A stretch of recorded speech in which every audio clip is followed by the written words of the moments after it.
자, 오늘 우리가 보셨던 데살로니가 3장 13절 말씀 함께 하셨는데, 이 말씀은 바울이 데살로니가 교회에게 보낸 두 번째 편지이고 그 편지의 결론 부분에서 전하고 있는 말씀입니다. 데살로니가 후서의 결론 부분에 해당하는 말씀이기도 하면서 첫 번째 편지인 데살로니가 전서, 그리고 또 데살로니가 두 번째 편지인 데살로니가 후서 전체를 합친 그런 결론에 해당하는 말씀이다. 이렇게 말씀드려도 과언이 아닐 것입니다. 먼저 오늘 본문의 말씀을 통해서 우리가 한 가지 확인할 수 있는 것이 있습니다. 그것은 뭐냐면요, 우리는 모두 다 그리스도 안에서 형제라는 사실입니다. 우리 한번 같이 고백하겠습니다. 우리는 그리스도 안에서 형제입니다. 가족입니다. 식구입니다. 아멘입니까? 오늘 말씀이 어떻게 시작하죠? 형제들아, 이렇게 시작하잖아요. 바울이 그의 서신서를 성도님들이 성경을 읽어보시면 곳곳에서 우리 믿음의 식구들을 향해서 형제들아 이렇게 부르고 있는 것을 말씀을 통해 보게 되어집니다. 데살로니가 전서 후서의 말씀에서도 수없이 믿음의 지체들을 향해서 형제들아 이렇게 부르고 있는 걸 보게 되어집니다. 특별히 바울이 오늘 본문의 말씀으로 삼은 이 데살로니가에 보내는 편지인 첫 번째 편지, 두 번째 편지 역시 마찬가지 형제들아 라는 표현을 사용하는데, 각 서신서마다 형제들아 라고 표현할 때 여러 가지 의미들을 부여합니다. 근데 첫 번째 편지인 데살로니가 전서의 말씀에 살펴보면 1장 4절 말씀이 이렇게 기록합니다. 데살로니가 전서 1장 4절, 하나님의 사랑하심을 받은 형제들아. 형제들은 형제들인데 하나님의 사랑하심을 받은 자들. 그러니까 바울이 말하는 형제란 누구인가 그럴 때 하나님의 사랑하심을 받은 자들. 그래서 그 사랑 안에서 택하심을 받은 자들을 가리켜서 형제들 이렇게 말씀하고 있습니다. 그래서 사랑하는 믿음의 식구들, 저와 여러분도 그리스도 예수 안에서 하나님의 사랑받은 자로 지금 이 예배의 자리에 있는 것을 믿으시면 아멘. 그러면서 우리는 하나님의 사랑받은 하나님 나라의 가족이요, 식구요, 형제임을 하나님 앞에 감사할 수 있는 우리 믿음의 가족들이 되어지시기를 간절히 소망합니다. 뿐만 아니라 두 번째 편지인 고린도 후서의 말씀을 시작하는 말씀이 1장 3절 말씀에도 보면 이렇게 말씀 기록합니다. 형제들아, 역시 등장하죠. 형제들아, 우리가 너희를 위하여 항상 하나님께 감사할지니 이것이 당연함. 왜 감사하냐? 그러니까 너희의 믿음이, 우리 형제들의 믿음이 그리스도 예수 안에서 더욱 자라가고 너희가 각기 서로 사랑함이 풍성함이니. 그러니까 데살로니가 후서의 말씀 속에서 형제라는 의미는 그렇게 하나님의 사랑 안에서 부르심을 받아 택함받은 자들이 사랑받고 택함받은 그 자리에만 머물러 있는 것이 아니고 계속해서 그들의 믿음이 자라가고, 그리고 또 서로가 서로를, 그래서 다 각기 이렇게 말씀했습니다. 서로가 서로를 사랑함이 풍성해져 가는 그들을 가리켜서 형제들 그렇게 말씀하고 있습니다. 사랑하는 믿음의 식구들, 이 바울이 데살로니가 교회에 보내는 편지를 통해서 말씀하고 있는 두 번째 편지의 말씀처럼 우리 모두 다 하나님의 사랑 안에 택하심을 받은 자들이 되었고, 이제 그 택함을 받은 자로서 우리의 믿음이 더 아름답게 더 자라가는 은혜와 축복이 임할 수 있게 되시기를 간절히 소망합니다. 그러면서 우리 성도들이 서로 왜 우리가 형제니까, 식구니까, 가족이니까 서로가 서로를 더욱 사랑함이 풍성해 가는 우리 광주 서현의 믿음의 식구들, 주님의 몸 교회가 되어줄 수 있기를 주님의 이름으로 간절히 축원합니다. 바울이 여러 서신서 가운데 형제들이라는 표현을 쓰는 가운데 한 군데만 더 살펴보면 고린도 교회에 보내는 편지인 고린도 전서의 말씀에 가면 바울이 어떤 상황 속에서 형제들이라는 표현을 쓰고 있느냐면요, 주님께서 친히 행하시고 명령하신 이 주님의 마지막 만찬, 주님이 그렇게 말씀하셨거든요. 고린도서 11장 22절 말씀에 가면 내가 너에게 전하가 순축해 받은 것이니 곧 주 예수께서 잡히시던 밤에 떡을 가지사 축사하시고 떼어 이르시되 이것은 너희를 위하여 내 몸이니 이것을 행하여 나를 기념하라, 그렇게 말씀하셨거든요. 또 이어지는 말씀 25절 말씀도 우리 같이 읽어보겠습니다. 25절 시작.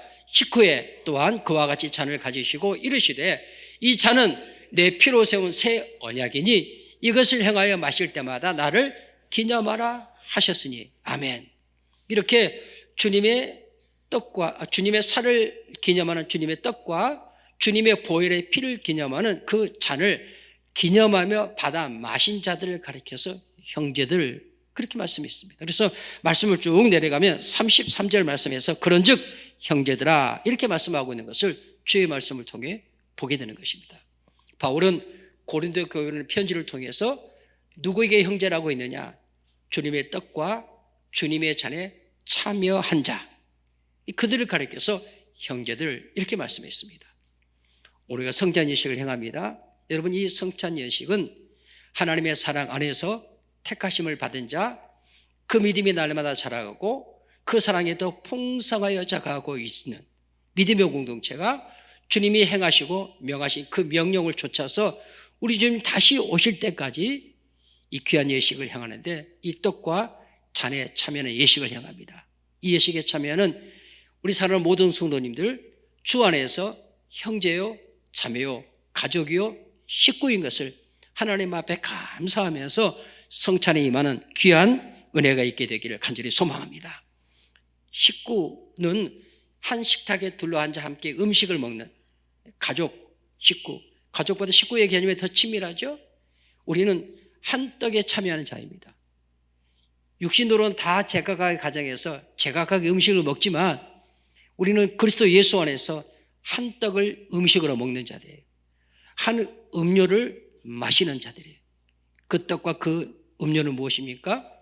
주님의 살과 주님의 피를 기념하는 바로 영생의 양식과 영생의 음료를 우리가 함께 나누는 것입니다. 이 성찬의 예배를 통해서 말이에요.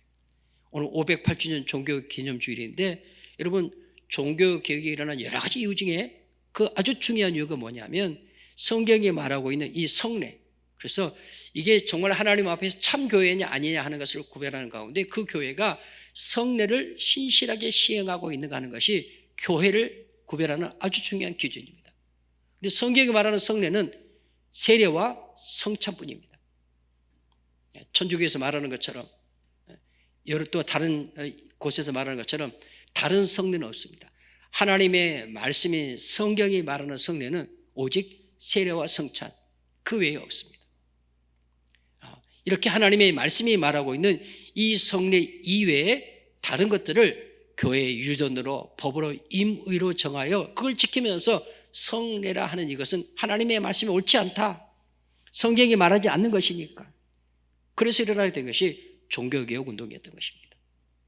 우리 사랑하는 믿음의 식구들, 우리는 다시 오실 주님을 소망하면서 주의 몸된 교회 우리 온 성도들이 주님께서 친히 명하시고 제정하신 이 세례와 성찬의 성례를 거룩하고 정결하게 지키면서 하나님이 기뻐하시는 우리 성도님들로, 또 주님의 몸 교회로 든든히 세워져 가는 일에 우리의 모든 것을 다 바칠 수 있는 그런 주의 권속들이 되어지시기를 주님의 이름으로 축원합니다. 두 번째, 오늘 말씀 가운데 이렇게 말씀 기록하죠. 여러분, 우리가 하나님 앞에서 그렇게 하나님의 사랑하는 형제로 부름받은 자들은 이 땅의 삶을 사는 동안에 그 살아가는 삶의 방향과 목표가 분명합니다. 그것은 무엇이냐면요, 우리 또 한번 같이 따라해 보십시다. 힘써 복음을 따라 살아야 합니다. 다시 한번, 힘써 복음을 따라 살아야 합니다. 그 말씀이 13절 중반절 말씀이 있는 선을 행하다가, 그 말씀이에요. 선을 행하다가.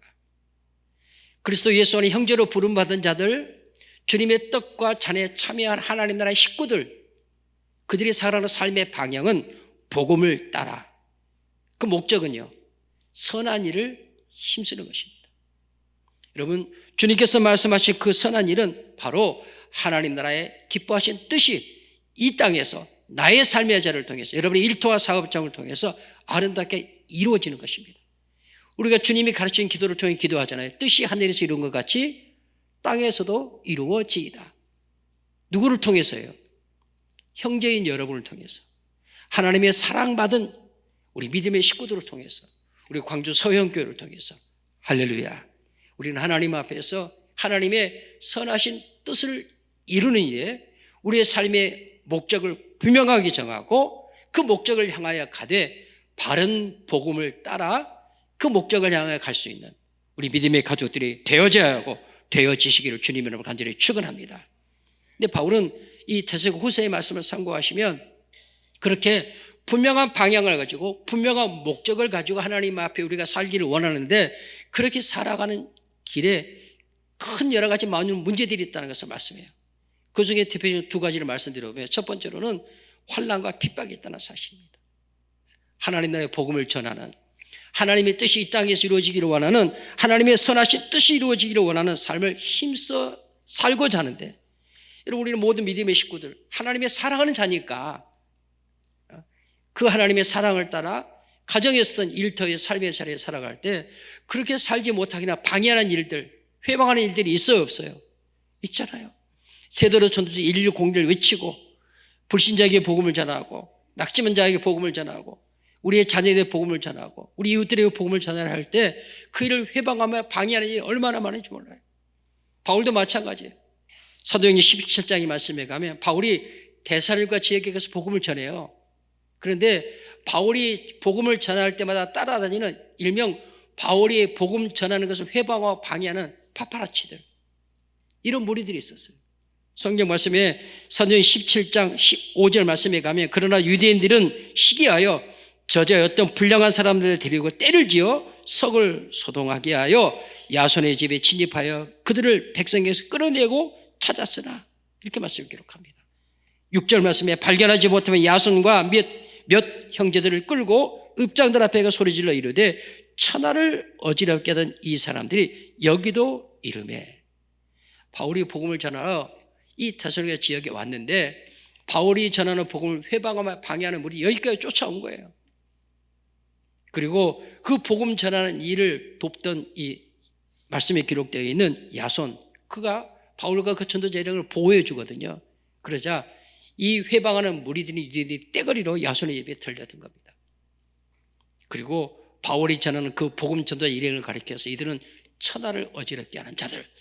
7절 말씀에 가면 우리에게 황제는, 임금은 가이사밖에 없는데, 로마가 다스리는 시대니까 가이사밖에 없는데 저들은 다른 임금을 전하는 자들이다 하면서 복음 전하는 자들을 회방하고 방해하는 것을 말씀을 통해 보게 되십니다. 우리가 바울 서신을 통해 보는 것처럼 바울이 하나님 나라의 복음을 전하 얼마나 많은 고난을 당했습니까?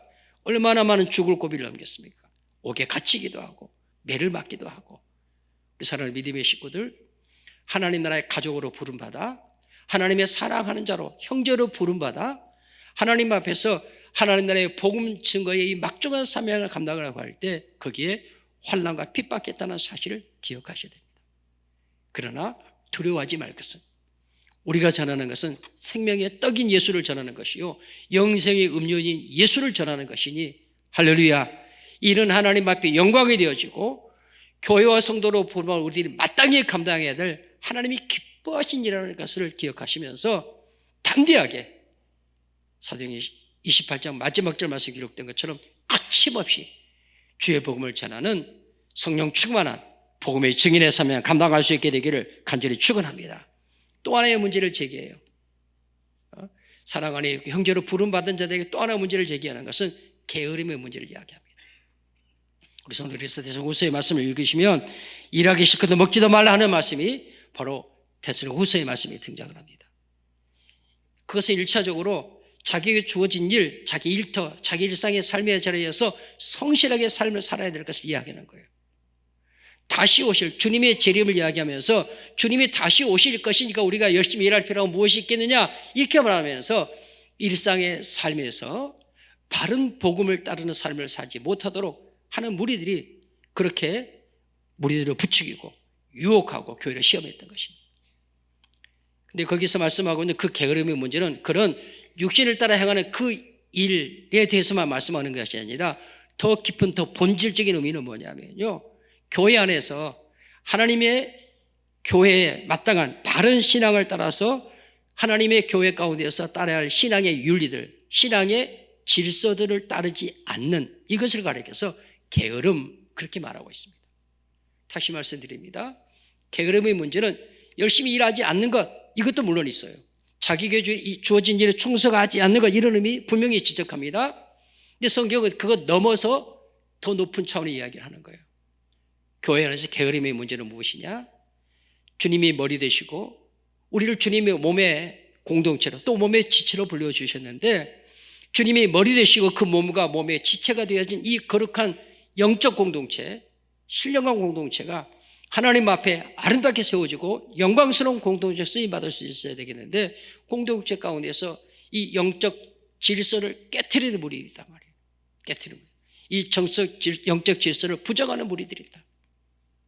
오늘 여러분이 데살로니가후서의 말씀 한번 3장을 이루어졌으니까 꼭 말씀 한번 참고해 보시길 바랍니다. 특별히 그 영적 게으름, 무질서 가운데 가장 중요한 것은 하나님의 말씀인 성경을 궁극적 권위로 인정하지 않는 겁니다. 하나님의 말씀을 궁극적 권위로 인정하지 않는 그 교회는 복음에 바로 선 교회가 아닙니다. 하나님의 말씀인 성경을 그 삶과 그 행위에 있어서 절대 기준, 유일의 법칙으로 삼지 않는 성도는 복음을 바르게 이해하고 반듯하게 서 있는 성도라고 말할 수 없습니다. 말씀드렸던 508년 종교개혁 왜 일어나게 되었습니까? 가장 중요한 이유였습니다. 가장 중요한 이유. 그것은 하나님의 말씀의 궁극적 권위를 부정한 거예요. 하나님의 말씀이 교회와 온 성도들의 삶에 있어서 궁극적, 최고의 권위, 최고라는 표현이 적절하잖아요. 궁극적, 그 이상 없어요. 궁극적 권위인데 그 말씀의 궁극적 권위를 부정하고 그 말씀의 권위를 교황권 아래 두고 교회의 유전 아래 두고 이렇게 하려는 일들이 교회 가운데 있었던 겁니다. 이것은 하나님의 말씀의 머리됨을 부정하는 거예요. 예수 그리스도께서 교회의 머리이신데 진리이신 그분이 교회의 머리 되시는데 그것을 부인하는 일이었기 때문에 이것은 안 된다. 그래서 일어났던 것이 종교개혁운동입니다. 여러분, 오늘 우리 시대에도 교회라는 이름을 가져도 다 교회가 아닙니다. 데살로니가에 비추어서 말씀드린다면 여전히 게으른 교회들이 있습니다. 그 게으름은 무엇을 말하는 겁니까? 하나님의 말씀의 궁극적 권위를 그대로 인정하지 않는 교회, 게으른 교회입니다. 하나님의 말씀의 궁극적 권위를 인정하는 교회, 하나님 앞에 열심하는 교회입니다. 우리의 열심은 다른 열심이 아니에요. 하나님의 말씀이 교회와 우리의 온 성도들의 신앙의 삶의 궁극적 권위요 유일한 법칙인 것으로 고백하고 그 질서를 따르는 것이 열심이요 충성이요 헌신인 것입니다. 그것을 따르지 않는 것이 게으름이에요. 바울이 데살로니가후서에서 말씀하고 있습니다.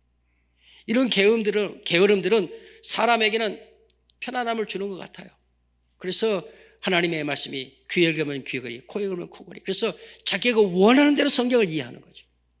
성경이 무엇을 말하는가에 귀를 기울이는 게 아니라 자기가 원하는 그 말씀한 것을 뚝 따다가 혹은 하나님의 말씀인 성경 궁극적 권위를 부인하고 인본주의와 과학적 만능주의를 들이대어서 하나님의 말씀의 권위를 약화시키려고 하는 이런 일들이 교회 안에서 이미 비일비재하게 일어나고 있어요. 장자교단이라고 말하는 저희 교단 안에서마저도 성경의 궁극적 권위를 부인하려고 하는 이런 일련의 일들이 있는 것은 얼마나 하나님 앞에 안타까운 일인지 모릅니다. 사랑하는 믿음의 식구들, 우리는 이러한 현실 앞에서 다시 한번 우리가 형제로 부름받은 게 맞다면 하나님의 사랑 안에서 선한 일에 힘쓸 수 있게 되시를 주의 이름으로 간절히 축원합니다. 그렇게 선한 일에 힘쓰러 갈 때 환난과 박해가 있어요. 심각한 문제가 뭐예요? 교회 안에서. 밖으로 또 환난과 핍박이 있다. 안에서는요 게으름의 문제예요. 교회의 영적 질서를 인정하지 않는 것. 그 질서는 하나님의 말씀의 권위를 그대로 믿지 않는 겁니다. 우리의 이성으로 말씀을 헤아리려 하고 세상의 과학적 합리주의, 인본주의를 가지고 하나님의 말씀을 저울질하는 거예요. 하나님은 만물을 창조하신 분이시고 그 모든 것 넘어서 역사하신 분이고 믿으시면 아멘. 우리 하나님 앞에 주님 다시 오실 때까지 이 게으름의 문제, 교회의 영적 권위를 분명하게 고백하고 그 터 위에서 주님 오실 때까지 진리의 기둥과 토로서의 사명을 잘 감당해 나가는 우리 식구들이 되고 주의 몸된 교회가 될 수 있기를 주님으로 축원합니다. 마지막으로 말씀이 기록합니다. 한번 따라하십시다. 낙심하지 말라. 낙심하지 말라. 한 번 더 낙심하지 말라. 여러분, 낙심하지 말라고 말하는 이유는 그런 환난, 그런 게으름으로 교회가 여러 가지 많은 시험을 당하겠지만 분명히 아실 것은 우리 주님이 다시 오신다는 사실입니다.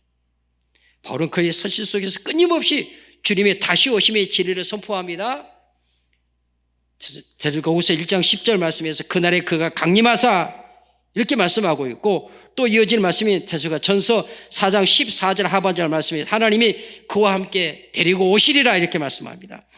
그래서 5장 4절 말씀에 형제들아 때와 시기에 관해 너에게 쓸 것이 없으면 주의 날이 밤에 도둑같이 이룰 줄을 너희 자신이 자세히 알기 때문이라 이렇게 말씀합니다. 그리고 후서 2장 1절 10절 말씀에서도 1절 말씀 형제들아 우리가 너희에게 구하는 것은 우리 주 예수 그리스도의 강림하심과 우리가 그 앞에 모임에 관하여 우리 주 예수의 강림에 대하여 주님이 진짜 말씀하셨잖아요. 승천하시면서 하늘로 올라가실 본 그대로 오시리라. 우리 한번 고백합니다. 본 그대로 오시리라. 다시 한번 본 그대로 오시리라. 여러분 밖은 놔두고라도 교회 안에서마저도 믿음 안에 하나님의 사랑 안인 형제들이라고 말하면서도 다시 오실 주님에 대한 확고부도한 신앙, 흔들림 없는 신앙이 점점 약해져가는 시대입니다. 현실주의, 실용주의, 실존주의. 여러분 그런 것으로 하나님의 말씀의 궁극적 권위를 부인하는 순간 주님께서 다시 오시라는 이 말씀은 약해지고 흔들리고 심지어는 부인되는 자리까지 이르게 되는 것입니다. 오늘 바울이 짧은 말씀이지만 말씀 속에서 마지막 하반절 말씀 기록하고 있는 것처럼 낙심하지 말라라고 말하는 것은 주님이 분명히 말씀하시고 스스로 말씀하시고 사도들의 증거를 통해 말씀하시고 교회의 증거를 통해서 말씀하십니다. 나는 얼마나 다시 오실 주님을 기다리며 살고 있습니까? 그 주님의 재림을 얼마나 소망하며 살고 있습니까? 다시 오실 주님을 믿지 않는다면 그는 예수 안 믿는 사람입니다. 다시 오실 주님을 믿지 않는다면 그는 교회라는 이름을 가지지만 교회 아닌 겁니다. 성경이 말하는 교회 아니에요. 오늘 성찬을 대하시면서 우리 사랑하는 믿음의 식구들, 우리는 이 떡과 잔을 대하시면 우리 모두가 다 하나님의 사랑 안에 택함 받아들인 것을 감사하면서 받을 수 있게 되시기를 주님으로 간절히 축원합니다. 선한 일에 열심히 할 수 있게 되시기를 주님으로 축원합니다. 특별히 이 게으름의 문제 스스로를 살피고 우리를 살필 수 있게 되기를 바라면서 주님 오셔서 우리를 위한 떡과 잔이 되어주셨는데 다시 오실 것을 믿습니다. 다시 오실 주님을 기다립니다. 소망하시면서 주님의 떡과 잔에 참여하는 귀한 은혜가 있게 되시기를 주님의 이름으로 축원합니다.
일 년 12달 꽃피는 섬이 있습니다. 천사섬 신안 사계절 꽃축제.